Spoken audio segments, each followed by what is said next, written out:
not only in our roads and our highways and our bridges, but in our people and our families. We didn't just build an interstate highway system, we built a highway to the sky. We invested to win the space race, and we won. We're also among the first to provide access to free education for all Americans, beginning back in the late 1800s. That decision alone to invest in our children and their families was a major part of why we were able to lead the world for much of the 20th century. But somewhere along the way, we stopped investing in ourselves, investing in our people. America is still the largest economy in the world. We still have the most productive workers and the most innovative minds in the world. But we've risked losing our edge as a nation. Our infrastructure used to be rated the best in the world. Today, according to the World Economic Forum, we rank 13th in the world. We used to lead the world in educational achievement. Now the Organization for Economic Cooperation and Development ranks America 35th out of the 37 major countries when it comes to investing in early childhood education and care. We know how our children start impacts significantly on how they'll finish. We can't be competitive in the 21st century global economy if we continue this slide. That's why I've said all along, we need to build America from the bottom up and the middle out, not from the top down, with the trickle-down economics that's always failed us. I can't think of a single time when the middle class has done well that the wealthy haven't done very well. I think of many times, including now, when the wealthy, the super wealthy, do very well, and the middle class don't do well. That's why I propose the investments Congress is now considering in two critical pieces of legislation. Positions I ran on as president, positions I announced when I laid out in a joint session of Congress what my economic agenda was. These are not about left versus right, or moderate versus progressive, or anything else that pits Americans against one another. This is about competitiveness versus complacency. Competitiveness versus complacency. It's about expanding opportunity, not opportunity denied. It's about leading the world or letting the world pass us by. Today, with my Democratic colleagues, we have a framework for my Build Back Better initiative. And here's how it will fundamentally change the lives of millions of people for the better. Millions of you are in the so-called sandwich generation who feel financially squeezed by raising a child and caring for an aging parent. About 820,000 seniors in America and people with disabilities have applied for Medicaid, and they're on a waiting list right now to get home care. They need some help. They don't have to be kicked out of their homes, but they need a little help getting around, having their meals made occasionally for them. They don't want to put them in nursing homes, not because of the cost, but because it's a matter of dignity. They want to stay in their homes. But it's hard. You're just looking for an answer so your parents can keep living independently with dignity. For millions of families in America, this issue is the most important issue they're facing. It's personal. So here's what we're going to do. We're going to expand services for seniors so families can get help from well-trained, well-paid professionals to help them take care of their parents at home, to cook meals for them, to get their groceries for them, to help them get around, to help them live in their own home with the dignity they deserve to be afforded. Quite frankly, what we found is that this is more popular or as popular as anything else we're proposing because the American people understand the need. It's a matter of dignity and pride for our parents. 30 years ago, we ranked number 7 among the advanced economies in the world as a share of women working. You know where we are today? We ranked 23rd. 23rd, 7 to 23. Once again, our competitors are investing, and we're standing still. Today, there are nearly 2 million women in America not working today simply because they can't afford childcare. Typical family spends about $11,000 a year on childcare. Some states, it's $14,500 a year per child.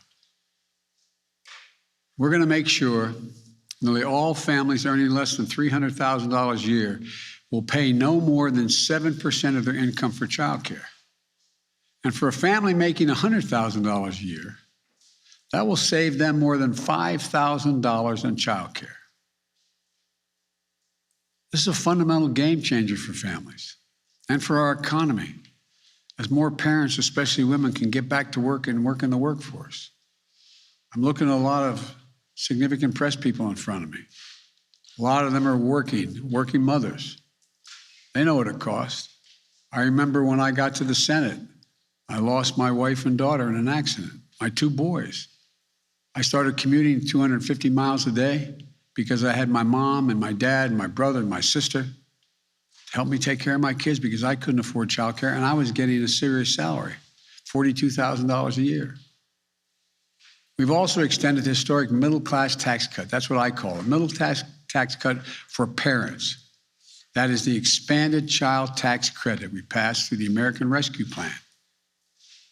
What that means is, for folks at home, they're getting $300 a month for every child under the age of 6, $250 for every child under the age of 18. We're extending that for another year. The money is already a life changer for so many working families. This will help cut child poverty in half this year, according to experts. But that's not all it does. It changes the whole dynamic for working parents. In the past, if you paid taxes and had a good income, you could deduct under the tax code $2,000 per child from the taxes you owed. But how many families do you know, a cashier, waiters, healthcare workers, who never got the benefit of the full tax credit because they didn't have that much to deduct, and it wasn't refundable? So it either came off your tax bill or you didn't get full credit. Why should somebody making $500,000 a year, or $150,000 or $200,000 a year get to write it off their taxes? And the people who need the help even more, they don't have that much tax to pay. They don't get the benefit, and they have the same cost of raising their children. 80% of those left out were working parents who just didn't make enough money. That's why in the American Rescue Plan, we didn't just expand the amount of the middle-class tax cut. We also made it refundable. This framework will make it permanently refundable, making sure that the families who need it get a full credit for it, in addition to those who are already getting full credit. They're going to make sure that every 3- and 4-year-old child in America go to high-quality preschool. That's part of the legislation I just brought up to the Congress. Studies show that when we put 3 and 4 years old in school, not daycare, school, we increase by up to 47% the chance that that child, no matter what their background, will be able to earn a college degree. As my wife Jill is in the back here, we always says, any country that out-educates us is going to outcompete us. We can finally take us from 12 years to 14 years of universal education in America. We also make investments in higher education by increasing Pell Grants to help students from lower-income families attend community colleges and 4-year schools. And we invest in historically black universities, colleges and universities, HBCUs, minority-serving institutions, and tribal colleges to make sure every young student has a shot at a good-paying job in the future. This framework extends tax credits to lower premiums for folks who are in the Affordable Care Act for another 3 years. From 4 million folks in the 12 states that haven't expanded Medicaid, all the rest have, this framework will enable you to get affordable coverage. And Medicare will now cover the cost of hearing aids and hearing checkups. This framework also makes the most significant investment to deal with the climate crisis ever happened, beyond any other advanced nation in the world. Over 1 billion metric tons of emission reductions, at least 10 times bigger on climate than any bill that has ever passed before, and enough to position us for a 50 to 52% emission reductions by the year 2030. And we'll do it in ways that grow the domestic industries, create good-paying union jobs, address long-standing environmental injustices as well. Tax credit to help people do things like weatherize their homes so they use less energy. Install solar panels and develop clean energy products. And help business produce more clean energy. And when paired with the bipartisan infrastructure bill, we will truly transform this nation. Historic investments in passenger rail. I know everybody says, oh, Biden's a rail guy. That's true. But passenger rail and freight rail and public transit, it's going to make hundreds of thousands of vehicles off the road, saving millions of barrels of oil. Everybody knows, all the studies show, if you can get from point A to point B on electric rail, you won't drive your car. You'll take the rail service. We also learned that in most major cities in America, minority populations, the jobs they used to have in town, they're now out of town. Roughly 60% of the folks, they don't have vehicles, so they need to have a means to get out of town, to their jobs, to be on time. This will do that, like it did for Detroit. 95% of the 840,000 school buses in America run on diesel. Every day, more than 25 million children and thousands of bus drivers breathe polluted air on the way to and from school from the diesel exhaust. We're going to replace thousands of these with electric school buses that have big batteries underneath and that are good for the climate. I went down to one of the manufacturing facilities, saw them, got in one, drive them. They do not expend any. They not expend any pollution into the air. We'll build out the first ever national network of 500,000 electric vehicle charging stations all across the country. So when you buy an electric vehicle, and you get credit for buying it, you buy an electric vehicle, you can go all the way across America on a single tank of gas, figuratively speaking. It's not gas. You plug it in. 500,000 of them, these stations along the way. We're going to get off the sidelines on manufacturing solar panels and wind farms and electric vehicles with targeted manufacturing credits. You manufacture, you get them a credit for doing it. These will help grow the supply chains in communities too often left behind. And we're going to reward countries for paying good wages, for companies, I should say, for good wages and for sourcing their materials from here in the United States. That means tens of millions of panels and turbines, doubling the number of electric vehicles we have on the road within just 3 years. We'll be able to sell and export these products and technologies to the rest of the world and creating thousands more jobs because we are once again going to be the innovators.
It's costing us significantly. In Pittsburgh, I met an IBW electrical worker who climbs up on those power lines in the middle of a storm to try to put transformers in to keep the lights on when storms hit. He calls himself a 100% union guy. His job's dangerous.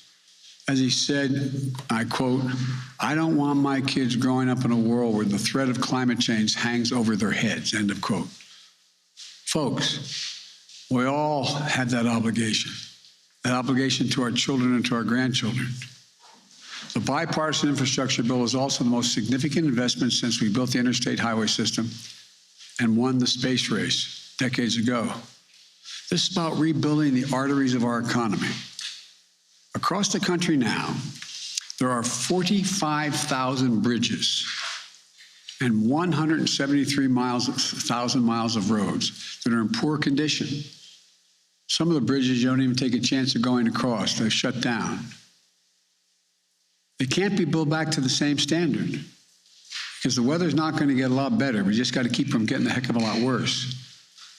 We have to build back better and stronger. No one should have to hold their breath as they cross a rundown bridge or a dangerous intersection in their hometown. We're going to put hardworking Americans on the job to bring our infrastructure up to speed. Good union jobs at prevailing wages. Jobs you can raise a family on. My dad would say you have a little breathing room. Jobs that can't be outsourced. Jobs replacing lead water pipes so families can drink clean water. Improving the health of our children and putting plumbers and pipe fitters to work. Jobs laying thousands of miles of transmission lines to build a modern energy grid. Jobs making a high-speed internet affordable and available everywhere in rural and urban America, particularly including the 35% of rural America that goes without it right now. This pandemic has made clear the need for affordable and available high-speed internet. The idea of a parent having to put their kids in the car for virtual learning, drive and sit in a McDonald's parking lot so their child can access the internet when school is taught virtually is not only unnecessary, it's just wrong. It's wrong. As I said before, these plans are fiscally responsible. They are fully paid for. They don't add a single penny to the deficit. They don't raise taxes on anyone making less than $400,000 a year. In fact, they reduce the deficit. Here's how. I don't want to punish anyone's success. I'm a capitalist.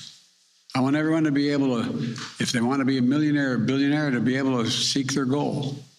But all I'm asking is pay your fair share. Pay your fair share. Pay your fair share.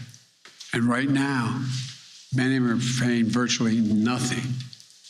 Last year, the 55 most profitable corporations in America, 55 of them, paid zero in federal income tax on about $40 billion in profit.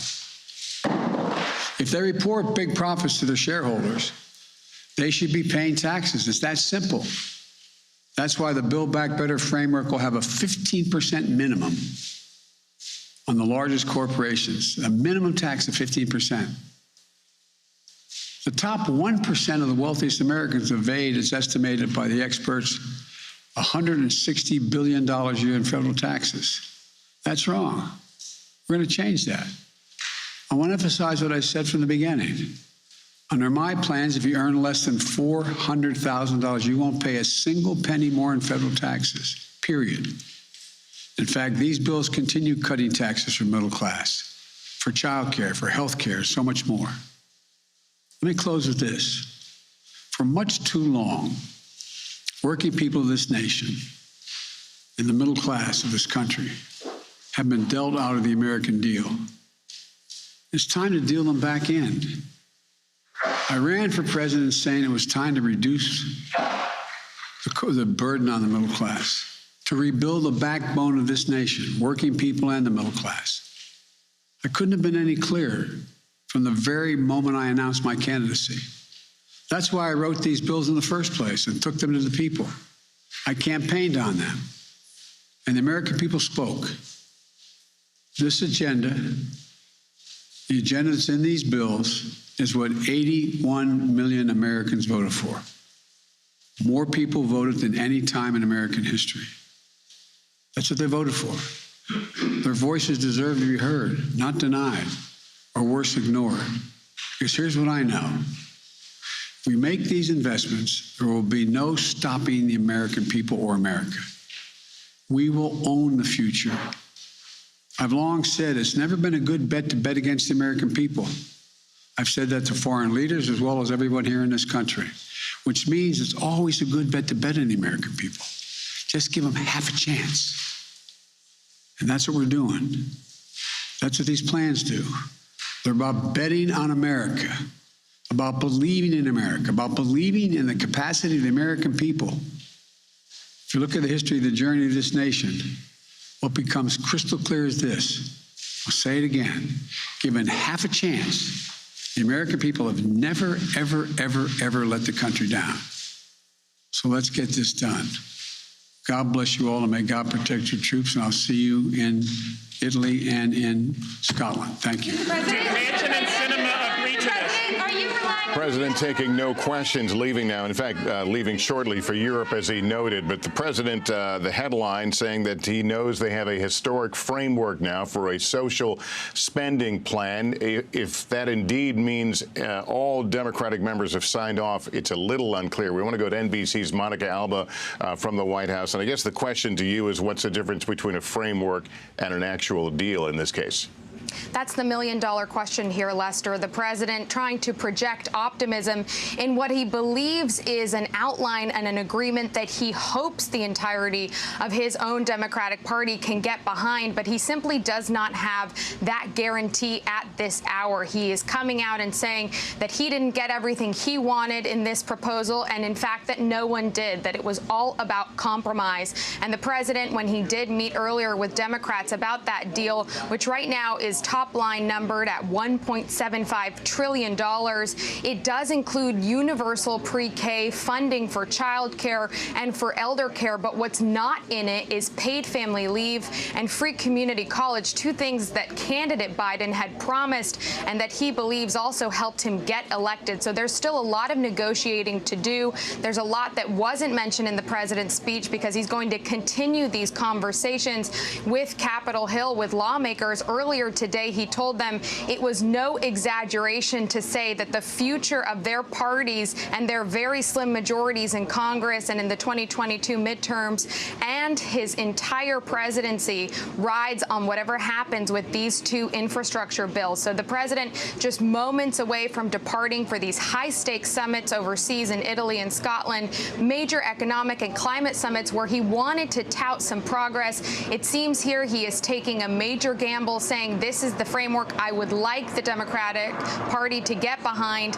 but he still needs to wait for a thumbs up from these key senators, holdouts, Joe Manchin and Kyrsten Sinema, who tentatively have said they can get behind this, but there are also questions still from the Progressive Party about whether this is going to be enough. So while the president is in the air aboard Air Force One just about an hour from now, I'm told he will still be making calls, engaging with lawmakers to see if any kind of a vote can come together today or in the next few days, with the president saying essentially to members of his own party, I need you, I need your votes, and this is the moment to get behind me and this agenda, Lester. All right, Monica, thank you. I want to go to our senior Capitol Hill correspondent, Garrett Hake. And Garrett, first of all, it felt very much like a victory lap, but as Monica noted, we don't know that the president has the votes. This is also a multi-step dance with the infrastructure bill being held in the balance. Can you walk us through all that?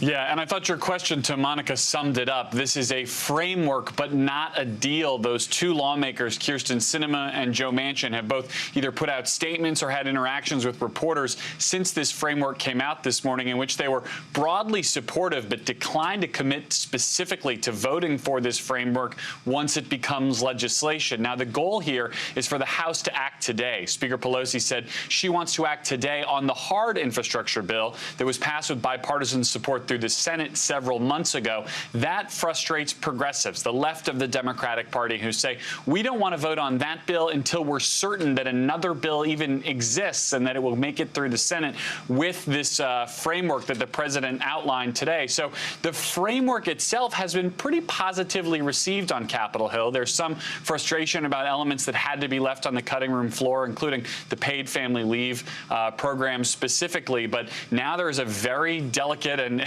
at sometimes forceful whip operation going on Capitol Hill to try to twist every Democratic arm and see if a victory for the president in the form of a completed vote on that hard infrastructure bill can't be delivered by the time he lands in Rome tonight. Lester? Yeah, not an overstatement to say there is a bit of a gamble underway here. We'll, of course, be keeping close tabs of all the activity on the Hill, and we'll have details on what it means for your family tonight on NBC Nightly News. For now, I'm Lester Holt. Thank you for joining us.